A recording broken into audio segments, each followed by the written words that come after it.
안녕하세요. 낑시입니다. 다들 추석 연휴는 잘 보내셨을까요?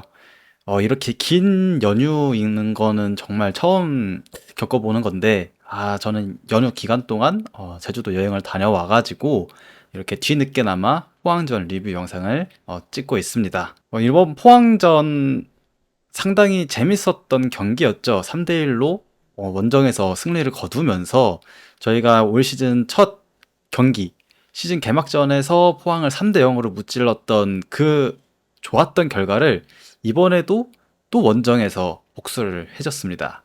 왜냐하면 저희가 홈 경기 때 상당히 좋지 않은 모습을 보여주면서 대패를 했었는데 오늘 이렇게 다시 3대1이라는 스코어로 갚아주니 정말 재밌을 수밖에 없었던 경기 내용이었었는데요. 오늘은 그 경기에 대한 내용을 천천히 되짚어보면서 어떻게 대전이 승리를 할 수 있었는지에 대해서 한번 얘기해 보도록 하겠습니다.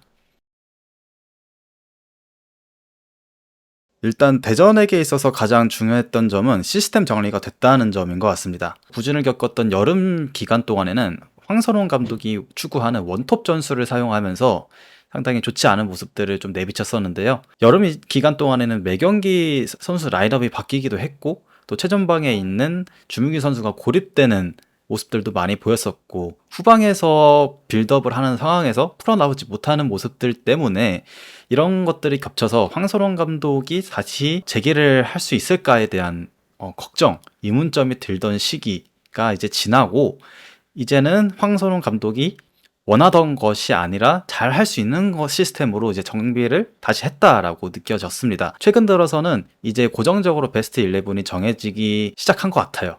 달라진 황선홍 감독의 시스템에서 가장 주목해볼 만한 점은 양쪽 풀백과 중원이라고 볼 수 있습니다. 제가 이전부터 매 경기마다 조금씩 얘기했던 부분들이 양쪽 풀백과 중원인데요. 김봉수, 이순민 선수의 두볼란치 조합이 사실 초반에 가동이 됐을 때는 동선 정리가 안 되고 확실한 역할을 부여받지 못했기 때문에 서로 겹치는 모습들이 되게 많아서 이 부분에서 혼란이 있었기 때문에 조금 좋지 않은 모습들을 보여줬지만 최근 들어서는 이제 확실하게 동선 정리가 됐다는 게 느껴지는 요즘의 경기들이었습니다.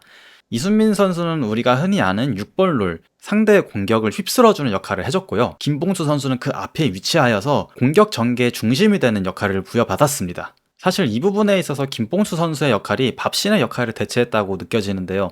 밥신이 있었을 때는 볼 소유하고 전진하고 뿌려주는 역할까지 했었기 때문에 밥신이 부상으로 부재 있는 기간 동안 그 부분이 정리가 되지 않으면서 대전의 중원에서 역할이 미비하다는 점이 계속해서 느껴졌었는데 김봉수 선수가 최근에는 그 역할을 부여받고 그 역할을 성실하게 수행함으로써 대전이 중원에서 풀어나오는데 굉장히 중요한 역할을 해줬다고 느끼고 있습니다.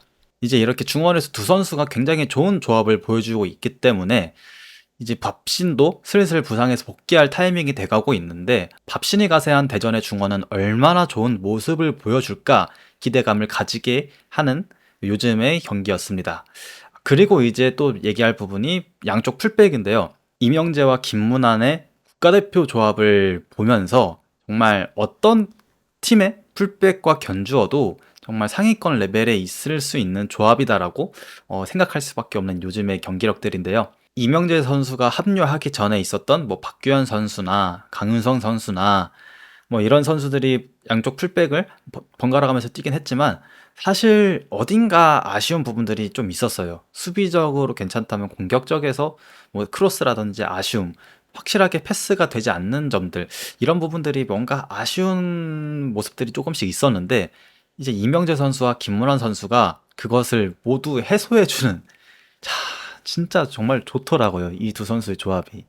특히 요즘 경기 같은 경우에는 이 풀백의 오버래핑을 보는 맛이 굉장히 좋아졌습니다. 김문환 선수는 상당히 전진해 있는 위치를 오늘 보여줬었는데요. 오늘 에버리지 포지션을 보면은 김문환 선수가 주앙 빅토르 선수와 거의 겹치는 위치에 있듯이 김문환 선수가 상당히 높은 전진 능력을 보여줬었는데요. 그리고 이명재 선수는 조금 더 아래 위치하면서 수비적인 밸런스를 맞춰주는 역할을 했고요. 간간히 올라가서 보여주는 크로스의 질은 매경기 매경기 크로스의 구질이 정말 다른 선수구나라는 것을 보여주고 있는 요즘인데 이번 경기에서도 상당히 좋은 역할을 해줬다고 생각을 합니다. 이렇게 후방과 중원 지역에서 안정감을 가져다 주다 보니까 이제 수비적인 안정감도 점점 쌓여가고 있는 것 같고요. 사실은 이제 지난 강원전 답답한 모습을 보여줬던 것은 공격 지역에서 문제였습니다. 그 중에서도 좀 중요한 역할을 해줘야 되는 게 마사 선수인데요. 마사가 최근에 이제 가을이 들어선 만큼 자신이 가을 마사라는 것을 입증을 해주고 있는 요즘의 폼이었는데, 사실 지난 강원전에서는 마사의 폼이 그렇게 좋지 못했기 때문에 공격에서 조금 답답한 모습을 보여줬었는데, 이번 포항전에서는 마사가 정말 날뛰는 모습을 보여줬었죠. 최근 좋아진 마사의 모습을 보면은 상대 수비 사이로 들어가는 오프드블 움직임이나 공을 받았을 때 공격 지역으로 빠르게 돌려서 전진하거나 패스해주는 그 선택지가 간결해졌다는 것을 볼 수 있습니다. 저는 이렇게 달라진 시스템에서 가장 핵심으로 보여주고 있는 선수는 김문환, 이순민, 마사 이렇게 보고 있는데요. 사실 이서혜 선수가 이번 경기 때에서도 가장 중요한 역할을 해줬었죠. 김문환 선수는 공격 지역으로 올라갈 때 직선적인 움직임뿐만 아니라 중앙으로도 움직이면서 상대 수비를 혼란에 빠뜨리는 움직임들을 많이 보여주고요. 이순민 선수는 양쪽 풀백이 전진했을 때 비어있는 공간을 커버해주는 역할을 성실하게 수행해줌으로써 양쪽 풀백이 좀 더 적극적으로 올라갈 수 있는 틀을 마련해줬다고 생각을 하고요. 마사 선수는 전방위적으로 뛰어다니면서 성실하게 압박하고 연결하고, 그리고 이번 경기 때는 마무리하는 모습까지 이렇게 보여줬습니다. 그리고 이제 득점 상황을 좀 살펴보면요. 전반 2분경 상대 수비가 걷어내는 것을 김문원 선수가 성실하게 압박하며 헤딩으로 따내고, 이렇게 연결된 공을 주앙 빅토르 선수가 수비 두 명 사이에서 연결을 해주면서 마사에게 갔고, 마사가 공을 받았을 때 김문환 선수의 움직임이 참 좋았습니다. 이것을 더미런이라고 하는데요. 더미런은 상대 수비에게 미끼가 되어서 들어가는 움직임이라고 보여주면 되겠는데, 마사 선수가 공을 잡았을 때 수비 두 명이 마사 선수를 바라보고 있었는데, 이제 김문환 선수가 비어있는 공간으로 뛰어 들어가게 되면서 포항의 박승욱 선수가 김문환 선수의 움직임 때문에 마사에게 빠르게 접근하지 못하고 역동작에 걸리면서 마사가 슈팅할 수 있는 공간이 생겼고, 그 공간에 마사가 정확하게 슈팅을 때리면서 첫 번째 득점이 들어가게 됐습니다. 그리고 대전의 두 번째 골 상황에서도 이번에도 대전이 압박을 통해서 볼을 탈출했는데, 이때 주민기 선수가 마사 선수에게 연결을 해줬죠. 그때 이수민 선수의 움직임을 보면은 또 비어있는 공간으로 뛰는 더미런을 보여주면서 마사에게는 두 명의 수비 사이에 공간이 생길 수밖에 없었고, 그 공간에 정확하게 중거리 슈팅을 때리면서 득점을 성공하기도 했습니다. 그리고 대전의 세 번째 골은 루즈볼 상황이었죠.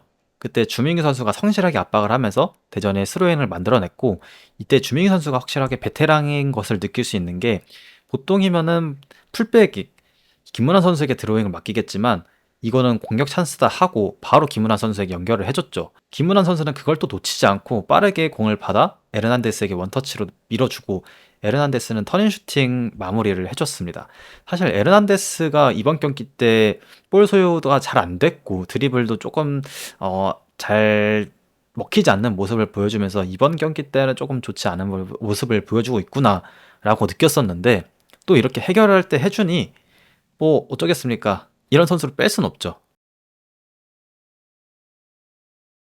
이렇게 해서 대전이 3골이 들어갔었는데, 사실 포항의 상황을 보면은 이제 기성용 선수의 리스크가 조금 확실하게 느껴졌습니다. 기성용을 보좌해 줄 수 있는 오베르단 선수를 옆에 붙여놨어야 되는데, 오베르단은 조금 공격 쪽에 위치하면서 기성용 선수가 홀로 남다 보니 기성용 선수가 압박받는 상황에서 제대로 연결되지 못한 패스들이 결국엔 실점으로 이어지는 패스가 됐기 때문에, 기성용 선수를 이렇게 홀로 남게 해둔 포항의 구조가 조금은 잘못되지 않았나라고 생각을 하고요. 그리고 수비진들의 압박에 대처하는 능력이 조금 떨어졌다고 봅니다. 원래 포항의 3백 시스템에서 가장 빌드업의 핵심이 되는 선수는 신광훈 선수인데, 하지만 이번 경기 때는 출전을 하지 못하는 상황이었기 때문에 포항의 수비 지역에서 전진해 나갈 수 있는 구조가 이뤄지지 않았었고, 대전은 그 부분을 노리면서 상대 수비 지역에서부터 강하게 압박하면서 포항 수비진들의 미스를 계속해서 유발하는 플레이들을 보여줬습니다. 그리고 포항의 공격진에서는 조르지 선수와 홍현상 선수가 대전의 수비진들에게 지워지는 모습을 보였었는데, 변화를 빠르게 가져가지 않았다는 점이 포항의 공격진에서는 좀 많이 답답한 모습을 보여줬다고 생각을 합니다. 포항의 박태하 감독이 플랜 A가 먹혔을 때는 굉장히 좋은 축구를 보여주지만 그 플랜 A가 막혔을 때는 그 막힌 상황에서 풀어나가는 유동성을 좀 보이지 못하면서 이번 시즌 포항의 부진했던 경기들을 보면은 그런 부분에서 아쉬움을 계속해서 드러내고 있었는데 이번 경기에서도 공격 지역에서 빠르게 선수들을 교체하지 않는 모습들을 보여주면서 포항의 답답한 공격 흐름을 계속해서 보여줬다고 생각을 했습니다. 이렇게 해서 대전과 포항의 좋았던 점과 또 좋지 않았던 점을 이렇게 정리를 해봤는데요. 사실 이번 경기에서 가장 좀 주목해야 될 점은 심판의 판정이었습니다. 대전 팬으로서는 상당히 납득되지 않는 판정들이 여러 번 나왔었는데요. 전반 26분 상황이었죠. 포항이 역습하는 상황에서 이호재와 안톤이 공을 향해 같이 달려갔다가 이호재 선수가 안톤을 팔로 밀었습니다. 그렇게 되면서 이호재 선수에게 오픈 찬스가 이어졌었는데 그때 사실 이호재 선수가 홍윤상 선수에게 넘겨줬었더라면은 확실하게 득점이 될 수 있는 상황이었는데 이호재 선수가 탐욕을 부리게 되면서 득점 찬스를 날리게 됐었죠. 근데 사실 이 공이 들어갔다 하더라도 이호재 선수가 팔로 미는 그 장면은 파울로 확실하게 판정이 났어야 되는 상황이었습니다. 물론 득점이 들어가게 되면은 VAR을 보면서 판정이 달라졌을 수 있긴 했었지만 이 부분에서 빠르게 파울 판정하지 않았다는 점은 제 입장에서 상당히 좀 좋지 않았던 판정이라고 느껴지고요. 그리고 전반 29분이었죠. 포항의 프리킥 상황에서 전민건 선수와 경합하는 과정에서 하창래 선수의 팔이 맞았다라고 판정이 나왔었는데요. 이 VAR을 보는 과정에서 하창래 선수의 핸드볼 파울이 인정되면서 PK를 얻고 그로 인해서 1실점을 하게 되었습니다. 사실 이 부분은 프리킥 상황에서 전민건 선수가 분명하게 앞서 있는 상황이었고 그리고 그 전민건 선수와 경합하는 과정에서 일어난 파울이었기 때문에 이전에 있었던 오프사이드 판정을 먼저 선언하는 게 맞았습니다. 하지만 VAR실이나 주심이나 이 부분을 놓치면서 오로지 하창래 선수의 핸드볼 파울만 선언을 했죠. 이 부분은 사실 이겼으니 망정이지 이것으로 인해서 동점이 되거나 패배하게 되는 실마리가 되었었더라면 대전 팬으로서는 상당히 억울하고 화가 나는 심판의 판정이었죠. 이 경기 말고도 전북과 제주 경기에서 정말 최악의 오심이 펼쳐지게 되면서 이렇게 오심이 계속해서 나오는 상황이 되었는데 이렇게 계속되는 오심들이 K리그의 품격 자체를 낮추는 행동이 아닐까 하는 생각이 들게 하는데요. 계속해서 이렇게 어처구니없는 판정들이 나오게 되면서 K리그 팬들은 격분할 수밖에 없는 상황이 됐는데요. 이런 부분에 있어서는 확실한 징계를 통해서 심판의 권위만 내세우는 것이 아니라 스포츠가 가지고 있는 공정함을 확실하게 되새길 필요가 있다고 생각을 합니다. 대전은 과연 이 판정을 두고서 어떻게 이의 제기를 할지 모르겠지만 이 부분에 있어서는 확실하게 짚고 넘어갔으면 하는 저의 개인적인 바람이겠습니다. 네, 이렇게 해서 오늘 포항과 대전의 경기 리뷰를 좀 해봤는데요. 대전이 이제 최근 들어서 다시 상승세를 가져가게 되면서 격차를 조금 더 벌린 3위가 됐습니다. 가을을 진입하면서 대전이 굉장히 좋은 경기력과 결과들을 나타내면서 아시아행에 대한 기대감을 계속해서 높여가고 있는 상황인데 대전이 이 기세를 계속 가지고 가서 아시아로 가는 열차 탈 수 있을지 한번 지켜보면 좋을 것 같습니다.